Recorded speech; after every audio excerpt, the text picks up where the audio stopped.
کیا دماغ تو نہیں خراب ہوگا تمہارا؟ ہوش میں تو حیات ملک نے سنتے ہی اپنے سامنے پڑا چائے کا کپ اٹھا کر زمین پر پٹھا تھا۔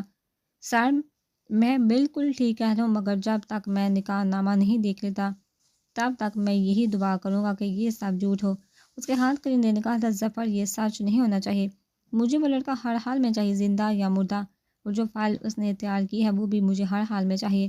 اب بس میں یہ تماشا ختم کرنا چاہتا ہوں۔ ظفر، حیات ملک نے غصے سے کراتے ہوئے کہا تھا، سر اس کو پکڑنا مشکل نہیں ہے، مگر سب سے پہلے ہمارا اس فائل تک پہنچنا ضروری، اس سے پہلے کہ وہ اس فائل کو کسی محفوظ ہاتھ میں پہنچا دے۔ ظفر نے ہمیں بڑھتے ہوئے کہا تھا، جو بھی کرو جلدی بھی کرو، مگر وہ لڑکا اس فائل سمیت میرے قدموں میں ہونا چاہیے، زندہ یا مردہ، آئی ڈونٹ کیئر، اس نے سخت لہجے میں کہا تھا۔ سر مجھے کچھ اور بھی بتانا تھا آپ کو، ظفر نے ڈرتے ڈرتے کہا تھا، اب کوئی منحوس خبر نہ سنانا۔ حیات ملک نے اس کی طرف نفرت سے دیکھتے ہوئے کہا تھا، سر ذہان صاحب بھی ادھر مانجسر میں ہی اپنی وائف کے ساتھ، اس نے ہچکچاتے ہوئے کہا تھا، وٹ، وہ تو درگاہ پر تھا، وہ کیسے یہاں آ سکتا ہے؟ حیات ملک نے اپنے والد کو ہاتھوں کی انگلیوں سے پکڑتے ہوئے کہا تھا، وہ آپ سے بھی پہلے کہ یہاں موجود ہے، ایکچولی وہ آئے ہی جہاں اپنی وائف کے لیے ہے، اس میں کچھ شک نہیں، کیونکہ میں نے خود اپنی آنکھوں سے انہیں یہاں دیکھا، اس نے صاف لہجے میں بتایا تھا۔ وائف نہیں، وہ اس کی آئی سمجھ غصے سے انگلی اٹھا کر اسے بان کیا تھا حیات ملک نے۔ اگلی بار اس لڑکی کو میرے بیٹے کی بیوی کہنے کی بجائے اس کے رکھیل کہنا، کیونکہ جہاں تک مجھے یاد پڑتا ہے اس سے ابھی اس کا نکاح نہیں ہوا۔ حیات ملک نے کچھ سوچتے ہوئے کہا تھا، سر آپ تو پھر بھی بہت ساری باتوں سے غافل ہے۔ 3 دن پہلے زائرہ دویل پاکستان آئی تھی، چند گھنٹوں کے لیے، جب آپ نے اس کا پیچھا کروایا تھا اور آپ کے آدمی اسے پکڑنے میں ناکام ہوئے تھے، اسی دن بلکہ اسی رات درگاہ پر اس درگاہ کے مجذوب نے ان دونوں کا نکاح کروایا تھا، اور پھر وہ آپ کے ہائر کیے ہوئے گنڈوں سے بچتی بچاتی دوبارہ مانچسٹر جا پہنچی تھی۔ اب اذہان صاحب کو اس کے گھر کا ایڈریس کس نے بتایا یہ مجھے معلوم نہیں، مگر اتنا کنفرم ہے مجھے کہ اذہان صاحب اگلے دن اس لڑکی کے پاس یہاں آ گئے تھے، انہیں ساری بات بتائی تھی۔ واٹ دا ہیل، یہ بچے مجھے پاگل کر کر چھوڑیں گے؟ میری مرضی کے بغیر کیسے وہ کسی مجذوب کی باتوں میں آ کر اس رکھیل سے نکاح کر سکتا ہے؟ آئی ول کل ہر۔ حیات ملک سنتے ہی کسی پاگل کتے کی طرح بوکھلا گیا تھا، اس کا بس نہیں چل رہا تھا کہ کسی بھی طرح کاٹ کے زائرہ کو اپنے ہاتھوں سے گولی سے اڑا دے۔ سر کول ڈاؤن، آپ کی طبیعت خراب ہو جائے گی، یہ وقت غصے سے کوئی بھی جذباتی فیصلہ کرنے کا نہیں، بلکہ یہ وقت ہے آرام سے، تسلی سے، سوچ سمجھ کر چال چلنے کا۔ کیسے ہم سارے حالات کو سامنے آئے بغیر ٹھیک کر سکتے ہیں؟ اس نے حیات ملک کو کرسی پر بٹھاتے اسے پانی کا گلاس پکڑاتے ہوئے کہا تھا، مجھے عمل، زائرہ اور سبحان ہر حال میں یہ تینوں مردہ چاہیے، مجھے اگلی بار ان کی شکل نہیں دیکھنی، مجھے الیکشن ہر حال میں جیتنا ہے، مجھے ان تینوں سے بھی جیتنا ہے۔ یہ کل کے بچے میری کامیابی کے آگے رکاوٹ نہیں کھڑی کر سکتے۔ اذہان ارحان نشک، وہاں ہی شادی کرنی ہوگی جہاں میں چاہتا ہوں، اور یہ میں کر کے رہوں گا، میں جیت کر رہوں گا، میرا کوئی کچھ نہیں بگاڑ سکتا، کوئی بھی کچھ نہیں بگاڑ سکتا، میرا جیت میری ہوگی۔ وہ پاگلوں کی طرح اونچا بولتے ہوئے چلا رہے تھے، جی سر ایسا ہی ہوگا، جیت ہماری ہوگی، آپ ریلیکس رکھیے خود کو، سب ٹھیک ہوگا، میرے پاس ایک پلان ہے، اگر آپ کہیں تو میں آپ کو سنانا چاہوں گا۔ ظفر نے حیات ملک کو نارمل کرتے ہوئے کہا تھا، سر ہم تینوں کی ڈائریکشن ڈسٹریکٹ کر کے انہیں کمزور کر کے ان تک پہنچ سکتے ہیں۔ وہ تینوں ایک دوسرے سے بہت محبت کرتے ہیں، اور یہی ہمارے پاس ان کی سب سے بڑی کمزوری ہے۔ ہم ان تینوں کے ایک دوسرے سے جدا کریں گے، پھر ان سے فائل نکلوا کر ان سے ڈائیورس پیپر پر سائن کروا لیں گے، پھر انہیں مار دیں گے۔ یقین جانے یہ پلان سکسیسفل رہے گا۔ ظفر نے حیات ملک کے چہرے کے تاثرات کھوتے ہوئے کہا تھا، نہیں ظفر، ان کو مارنا نہیں، مار دیں گے تو وہ تو ہمیشہ ہمیشہ کے لیے آزاد ہو جائیں گے، میں انہیں کربناک سزا دینا چاہتا ہوں، اپنی ہر اذیت کا بدلہ لینا چاہتا ہوں ان سے۔ حیات ملک نے غصے کو کنٹرول کرتے ہوئے کہا تھا، پھر سر ظفر نے کھولتی آنکھوں سے اسے دیکھتے ہوئے پوچھا تھا، پھر یہ کہ سب سے پہلے اس جرنلسٹ کی ٹانگیں تم مفلوج کرو گے، ایسے کہ وہ کبھی چل نہ سکے، اس کے دونوں بازو توڑ دینا کہ وہ کبھی بھی سچ کے لیے اپنی قلم نہ اٹھا سکے، پھر اس کی زبان بھی کٹوا دینا کہ وہ حق کا علمبردار نہ بنے، اس کے اندر جب جب سچ کا کیڑا جاگے وہ اپنے اوقات اچھے سے یاد کر لے۔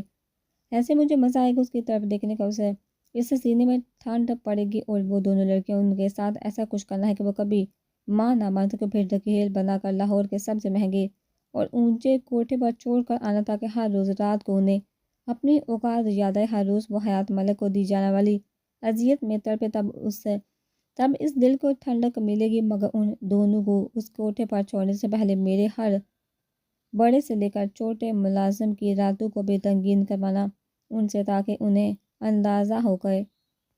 ملک کے ملازموں کے آگے ڈالنے والی حقارت زدہ رکھیلے ہیں وہ۔ ملک نفرت کی بلندیوں پر تھا اور وہ یہ بھول چکا تھا کہ وہ کن کی توہین کر رہا ہے۔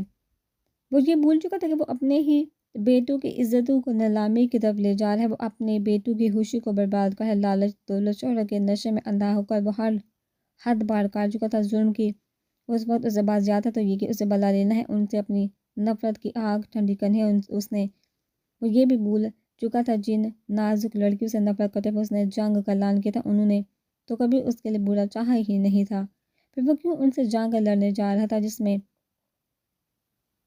قاتل بھی وہی تھا اور مقتول بھی، ظالم بھی وہی تھا اور مظلوم بھی۔ زندگی میں کئی بار ایسا ہوتا ہے کہ ہم دولت کے نشے میں چور ہو کر بہت کچھ اپنے حق میں برا کر جاتے ہیں، کہ جب ہمارے دلوں پر مہر لگ جاتی ہے، کہ جب ہم نہ تو اپنے دل کی آواز سن پاتے اور نہ ہی اپنے حق میں بہتر کر پاتے ہیں، اور ٹھوکر لگنے پر جب ہماری حسیات بیدار ہوتی ہے تب اپنا آپ کالک بڑا گندا اور میلا لگتا ہے، تب چاہ کر بھی ہم اپنے من کے میل کو نہیں دھو سکتے۔ پرتابی زندگی بھر کا روگ باندھ کر کسی جن کی طرح چمٹ جاتے ہیں۔ حیات ملک اپنے ساتھ ساتھ اپنے گھر والوں کو بھی اس بے مطلب کی سرد جنگ میں جونک رہا تھا، جس کا نہ کوئی سرا تھا نہ پیر، جس کی بنیاد لالچ تھی، شہرت تھی، نفرت اور بدلہ کیا تم سمجھ کے جو میں نے تم سے کہا۔ اپنی ایک ایک بات پر زور دے کر حیات ملک نے کہا تھا ظفر سے، سر سمجھ کے جیسا آپ کا حکم ہے، جو آپ کہیں گے ویسا ہی ہوگا۔ ظفر نے یقین دہانی کرواتے ہوئے کہا تھا ٹھیک ہے، پھر مجھے ساتھ ساتھ اپڈیٹس دیتے رہنا، میں یہاں اسی کمرے میں تمہیں ملوں گا، باہر نہیں نکل سکتا کیونکہ میں نہیں چاہتا کسی کو مجھ پر شک ہو یا کوئی مجھے دیکھے۔ حیات ملک نے ظفر سے کہا تھا جی ٹھیک ہے سر، میں آپ کو ساتھ ساتھ اپڈیٹ کرتا رہوں گا اس سے، آپ بے فکر رہیے۔ ظفر نے حامی بڑی تھی، ٹھیک ہے اب تم جاؤ، آج سے ہی کام پر لگ جاؤ، کوئی کوتاہی نہیں ہونی چاہیے، اپنا اکاؤنٹ چیک کر لینا، تمہاری توقع سے زیادہ تمہیں ملے گا۔ حیات ملک نے اٹھ کر کھڑے ہوتے ہوئے کہا تھا تھینک یو سر، میں چلتا ہوں۔ ظفر باہر کی طرف بڑھا تھا۔ حیات ملک نے موبائل اٹھا کر نمبر ڈال کیا تھا۔ ہیلو کبیر، کیا اپڈیٹس ہیں الیکشنز کی؟ انہوں نے کال ریسیو ہوتے ہوئے پوچھا تھا۔ یہاں تو الٹی گنگا بہہ رہی، آپ خود بھی نہیں ہے یہاں پر، اوپر سے سان بھی غائب ہے، لوگوں کو منہ دے دے کر میں تھک گیا ہوں۔ جس نے الیکشن لڑنا ہے وہی پارٹی سے کٹ آؤٹ ہے، لوگوں کے گھروں میں جا کر ان کے مسائل سننے سے گریزتا ہے، منظر عام سے غائب ہے، تو کیا آپ ڈیٹس ہو سکتی ہے؟ کبیر ملک نے صاف لفظ میں کہا تھا تم بیان دو گے کہ وہ بیمار ہے، اس کی جگہ ارحان کو بھی جو سب کرنے کے لیے بس کچھ دن سنبھالو، انہوں نے اپنی رائے دیتے ہوئے کہا تھا۔ میرا مشورہ ہے آپ کو، آپ یہ پارٹی کا ٹکٹ واپس کر دو، جاور احمد کو اپنے حصے کے ووٹ دے دیں۔ میں بھی تھک گیا ہوں، ساری زندگی سیاست کی مالا جپتے جو نسل در نسل کسی سائے کی طرح ہمیں ساتھ چپکی ہوئی، خدا رحم کر اب ہمارے بچوں پر۔ کبیر ملک نے ہر بار کی طرح اس بار بھی سمجھانا چاہتا، کبیر تم سے جتنا کہا اتنا کرو، میں کسی کو بھی اپنے حصے کا اقتدار پلیٹ میں رکھ کر نہیں دوں گا، کہہ دے۔ انہوں نے کبیر ملک کو کوئی بھی بات سنے غصے سے موبائل بند کر دیا تھا۔ سب پاگل ہو گئے ہیں، بوکھلائے پھر ایک بار اس عذاب سے فارغ ہو جاؤ، سب کو کسی اچھے سائیکیٹرسٹ کو دکھاؤں گا۔ حیات ملک نے غصے سے گراتے ہوئے کہا تھا، جبکہ وہ یہ نہیں جانتے تھے کہ اچھے سائیکیٹرسٹ کی سب کو نہیں، صرف ان کو ضرورت ہے۔ وہ کمرے میں آئی تھی، آتے ہی اس نے موبائل اٹھا کر اذہان کے نمبر پر زارا کی برتھ ڈے کو میسج سینڈ کیا تھا، پھر کمرے کو بڑے غور سے دیکھا تھا۔ وہ اسے عادت ڈالنی تھی خود کو اکیلے بغیر کسی کے سہارے کے سنبھالنے کی۔ نشا کو اگر سبحان کے قریب کرنا تھا تو اسے خود سے بھی دور کرنا تھا پہلے۔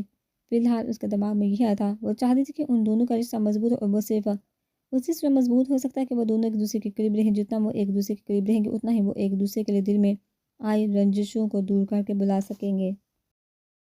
اگر وہ چاہتی تھی کہ عمل زارا اپنی لائف میں خوش ہے تو وہ سب سے پہلے سبحان کو خوش دیکھنا چاہتی، جس نے سگے بھائیوں سے بڑھ کر ان کے لیے وہ سب کیا جو کوئی خونی رشتہ بھی نہیں کاٹ سکے۔ وہ جانتی تھی کہ وہ غلط راستے پر تھا تو اس کے سمجھانے سے وہ سمجھ جائے گا۔ اگر وہ اسی دن اس کی مزید بات سن لیتا یا اسے سے جھوٹ بول کر کسی ضروری کام کا کہہ کرنا چاہتا تو وہ اس دن ہی اسے سمجھا کر اسے زبردستی کے نکاح سے بھی بچا لیتی۔ مگر جو جیسا تقدیر میں لکھا ہوتا ہے ہونا وہی ہوتا ہے، جو گزر گیا تھا وہ اسے بدل نہیں سکتی تھی، مگر جو ہونا تھا اس کے لیے اچھے کی امید کر سکتی تھی، اور وہ اس اچھے کے لیے اپنی جان لگا دینا چاہتی تھی۔ وہ خوش ہے دیکھنا چاہتی سب کو اپنے ساتھ بھی اور اپنے بعد بھی۔ بیٹھے اس نے ہاتھوں کا پیالہ بنا کر آنکھیں باندھ کر کے الحمدللہ کہا تھا کہ کچھ تو بہتر ہوا۔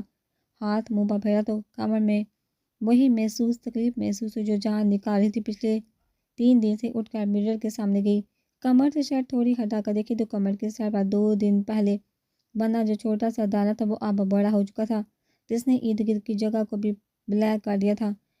وہ ڈرما پمپل اب بڑھ کر پوائنٹ بن چکا تھا جو کالے رنگ کی شکل اختیار کر رہا تھا۔ ہاتھ لگایا اس نے تو تقریب سے کرا گئی۔ ارد گرد کی سطح تیسرا تھی کہ اس کے تقریب کے واضح آثار اس کے چہرے پر تھے۔ درود پاک پڑھ کر آنکھیں بند کر کے گردن تھوڑی پیچھے کر کے زہاں پر پھونک ماری تھی، اور یہ پہلی بار تھی کہ وہ اپنی تکلیف چھپا رہی تھی۔